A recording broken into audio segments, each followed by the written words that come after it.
kuko Bibiliya ni igitabo cy'amateka y'ukuri. Bibiliya ni igitabo cy'amateka y'ukuri cyanditswe n'abahanuzi bahumekewemo n'Imana. Abahanuzi banditse iki gitabo ni abahanuzi babashaga kuvugana n'Imana. Niyo mpamvu rero isaha nk'iya kanya nkaka turimo turatabaza Uwiteka. Uri mu bibazo urwaye, tabaza Uwiteka aragutabara, kuko njyewe ndi umuntu wabyawe n'umugore aramba igihe gito cyuzuye imibabaro, ariko nanone imbere gato akiri mu buzima atari yava muri uyu mubiri ntago abasha gukora ibishimwa n'Uwiteka. Reka ngusuhuze kandi mwifurize ishya n'ihirwe aho uherereye hose. Imana ikugirire neza cyane kandi gukubire gatanu ku kandi mu byiri murakora iguha umugisha igihe gutera imbere. Wowe bitameze neza kandi niwizera Imana kandi nabwo biri buze kugenda neza. Uyu munsi rero dufite umutumirwa ugiye kutugezaho ijambo ry'Imana. Ni ijambo ryiza rwose ribohora abantu kandi rwose ndakurarikira kurikurikirana kugeza urirangije. Ni ijambo ryiza cyane ryisana mitima. Nakubwira ngo rero uba hafi, turi kumwe gatanu ku kandi. Turabasuhuje rero n'abirwota amasimbi ndetse n'abari hakugeza Canada no mu Burundi na Congo no mu Rwanda mu mpande enye z'u Rwanda. Ni ikaze rero umwimvemo ikaze. Ni ikaze kuri Gikundiro TV show. Murakoze. Amazina ni yayandi Nikuze Delphine. Mbere yuko nabasha ko kuvuga kuri message Imana yampaye twaganiraho, reka tubanze dusenga Imana. Uwiteka Mana yacu murengeze ubugingo, uri Imana ikomeye, uri gitinyiro cy'amahanga, ntabwo ujya utererana bakwisunze, udasumbwa amazina ntwari mu ntambara. Mbere ya byose nkushimiye irivuga butumwa wampaye gukora kuri iyi cano Mwami, niyo mpamvu nkushimye kugira ngo nuwabashe kugira ngo iki gikorwa kibashe kugira ngo kibashe kushyika mu mitima y'abantu, nawe umuhumugisha. Mwami rero dutangiranye natwe kandi uze gusozana natwe, ni mu izina rya Yesu Kristo, amen.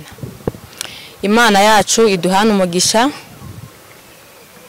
Hari amagambo numva twasangira, ni amagambo y'Imana, ni amagambo ari buze kuba icyomoro ku mitima ya benshi. Imana iduhana umugisha.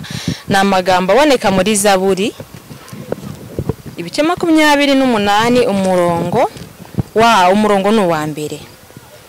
Haranditse ngo, Uwiteka gitare cyanjye, ndagutakira ntiwice amatwi, kuko wanyihorera nahinduka nk'abamanuka bajya muri rwa rwobo. Imana yacu iduhana umugisha.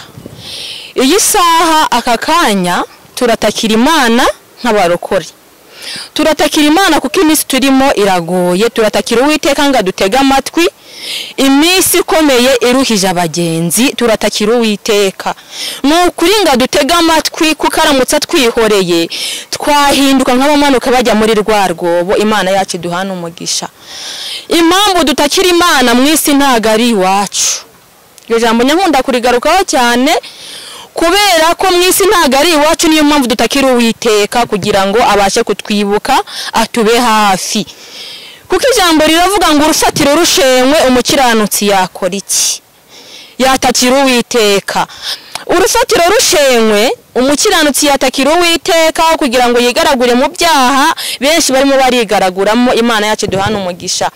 Biteye isoni n'agahinda. Ino minsi ni iminsi buri wese yagakwiye gutakambira Imana, akayibaza ngo ese Mana nyure mu yihe nzira? Ese Mana nitware nte? Ese Mana ngende nte? Ese Mana nambare nte? Ese Mana nkora iki mvuge nte kugira ngo ntakomeretsa mugenzi wanjye?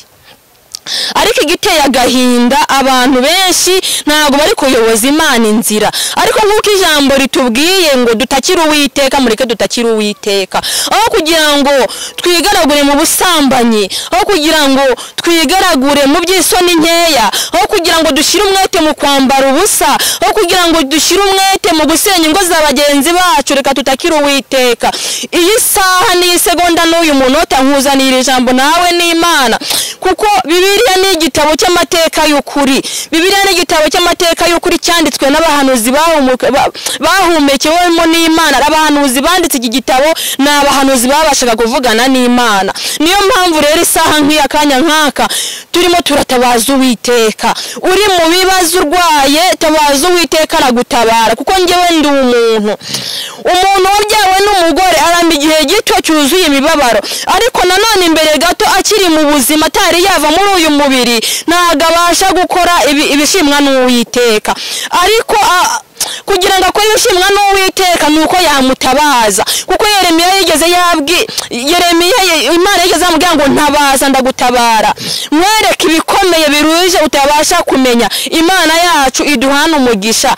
Nuko muri ino minsi mfite agahinda, mfite n'ikimwaro, kuko ino siri mu bunyereri bwinshi. Ubwo bunyereri burimo buragenda buraha abagenzi, buri kugenda bworeka abagenzi. Abantu bamaze gutakaza indangagaciro za Kristo, ariko ntabwo byari bikwiye inshuti z'umusaraba. Benshi bajya bibaza impamvu mbwiriza ntaseka, ariko njye ntabwo mfite guseka, kubera ko burya umuntu aseka yishimye. Bene data, buriya ni ukuvuga ngo iyo urimo urarya ibiryo bitagira umunyu ntabwo ubirya wishimye, ariko iyo urimo urarya ibiryo bikaranze ubirya wishimye. Impamvu rero nafite kwishima nuko Imana irimo irapfusha uko bwije n'uko bukeye. Imana irimo iragenda itakaza abantu, ariko Satani we bakarushaho kwishima. Ariko Imana yaravuze ngo wasihugujije cyane kuko umwanza kumanukiye. Igihe Satani yamanaga kwigaragambya mu ijuru ashaka kumenya uko Imana irema, kubera ko Imana yaremaga Satani areba, ariko yamara kureba ntimenye uburyo akize mu mwuka. Irangije igira ikintu cyifuye, Imana nayo irangije irabyitegereza ihita ifata Satani imujugunya mu isi. Imana irongera avuga ngo wasihugujije cyane ubwo umwanza kumanukiye. Ariko nk'uko Satani uko yamanutse mu isi koko yakuwe mu ijuru, twebwe twaragakwiye kumenya ko ahantu turimo turajya ni ahantu Satani azi, ni ahantu Satani yakuwe. Ntabwo twebwe yabasha kutwishimira kuko turimo turagana iyo yavuye, ntabwo yatwishimira iyo tujya harahazi. Twebwe rero ntabwo turwana n'abambaye inyama n'amaraso, ahubwo turarwana n'imyuka mibi yo mu kirere. Niyo mpamvu ntafite kwishima, niyo impamvu ntafite kwishima muri ino minsi. Urimo urareba umuntu ukijijwe, wareba n'udakijijwe ukagira agahinda, biteye isoni n'ikimwaro. Bene data, iyi si ntabwo ari iwacu, mwisi ntabwo ari iwacu. Mureke dusengeshe umwuka iteka. Naboti yanyazwe uruzabibu arangije abona anyazwe ikintu gikomeye, arangije arasenga, yumva gatakaje gakondo, aburana uruzabibu rwiwe. Ariko muri ino minsi umurokore arimo aratakaza agakiza. Muri ino minsi umurokore ari kwigaragura mu byaha, ntabashe kugira isoni n'agahinda ngo arebe ngo njyewe ndi umwambasaderi, nimba igihugu nari mpagarariye ntabwo ndi kwitwara neza, ahubwo yamara gutakaza agakiza kumva ko ntacyo bimubwiye. Ariko nshuti mwene data, impamvu ugiye kugira ibyo byakubwira nuko iyi si atari iwacu. Nimba warahawe itarane imwe, Imana izakubaza itarane ebyiri. Iki kintu nkunda kukigarukaho. Nimba warahawe itarane 3 uzabazwe 6, nimba warahawe 6 uzabazwa 12. Dawidi ajya kugenda yabwiye umuhungu we, umwana wanjye ndagiye nk'uko abisi bose bagenda, ngo ariko mwana wanjye ujye umenya Imana ya so. Imana ni data wa twese mwiza, izi intege nke zacu. Imana yanga icyaha, ntabwo yanga umunyabyaha. Nubwo cyaha tutukutuku izakeza igihindure nka sherege. Ariko ndagira ngo nkubwire ngo izi saha n'uyu munota ukimara kumvira ijambo garukira aho ngaho.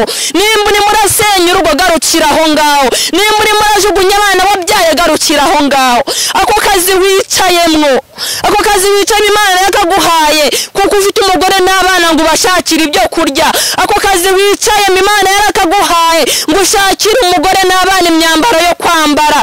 Ariko dore uri muraseha ujyana iw'abandi, umugore n'abana barimo bararira. Ibyo ngibyo ntabwo ari Imana yabiguhereye.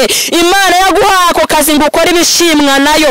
Imana yaguhaye akazi ngo ukore ibishimwa nayo kugira ngo uzabashe guhinguka imbere yayo utarabashe kubabara mu isi. None Imana iguhaye umugisha, wowe wikatiye mu bibi. Ndagira ngo nkubwire ngo mu isi ntabwo ari iwacu. Izi saha Imana nikureba wakase wagiye wataye abana barimo baritwa n'inzara kandi yaraguhaye akazi, izi saha ushobora kuva mu mubiri wagera imbere y'Imana wagirwaho n'umugayo w'urubanza. Ariko ndagira ngo nkubwire ngo wikwinangira umutima ngo ube nka Nebukadinezari. Nebukadinezari yisize hejuru, arangije ajya mu ishyamba arisha nk'imyaka 7, ariko yavuyemo yemeye ubushake bw'Imana. Ndagira ngo nkubwire rero izi saha kuba turimo turitwa abarokore, hoya n'ukuri nitugerageza iri zina turiha agaciro, kuko Yesu yaraturokoye arangije aduha izina rikomeye ari twe barokore. Twagakwiye kuba turimo turamuhamya muri ino minsi, ariko aho kugira ngo ushika mushaka Uwiteka, aho kugira ngo wibuke imibabaro Yesu yagiriye Nyabihanga, uri murigaragura mu biteye isoni, uri umubyeyi urimo uragenda wambaye ubusa mu manda, ibyo byose Imana irakureba. Uri umubyeyi wabyaye ntabwo umuhaye uburere, aricara hariya akavanga byeri na rikeri ukamuha mugasangira, ibyo byose Imana izabikubaza. Mu isi ntabwo ari iwacu, mureke tushaka Uwiteka bigishoboka akabonwa, tumwambaza akiri bugufi. Imana yacu duhana umugisha kandi Uwiteka turengere, Uwiteka duhire cyane mu myambarire yacu, turengere mu mivugire yacu no mu mitambukire yacu. Uwiteka aza tube hafi. Ingo zirimo zirasenyuka, kuko impamvu ingo ziri gusenyuka zirimo zirakunda iby'umwuka yanga, zirimo zirakunda iby'umwuka yanga. Kandi nge namaze gusobanukirwa ko iby'umwuka akunda nibyo kamere yanga, ibyo kamere ikunda nibyo umwuka yanga.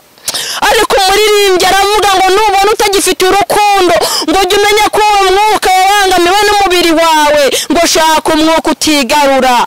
Uwo mwana arakura agwiza imbaraga, mwuka weragereranywa n'umwana, ariko kubera ko kamere yawe yamaze kukubata niyo mpamvu wabaye igiharamagara. Gerageza ushake mwuka wera, gerageze wiyirize ubusa, ugerageze uboroge, kuko igihe Abayuda bari bagiye kumanikwa ku rumambo, bakimara kumenya ko Hamani yabasabye, bafashe igihe cyo gusenga, barangije bambara ibigunira batakambira Imana. Imana irangije irabumva, abanzi babo babagiraho ububasha. Nawe izi saha umugabo agusumbirije akumereye nabi ariko kwaka divorce, reba aho wibe tusenge. Wanakwicara muri toilette ugatakambira Imana, ntago yabura kukumva. Wakwicara wagenda ukicara hepfo y'uburiri ugatakambira Imana. Nimba bakwirukanye mu kazi ariko ariho wakuraga ibirayi by'abana, takambira Imana uzasubira muri ako kazi.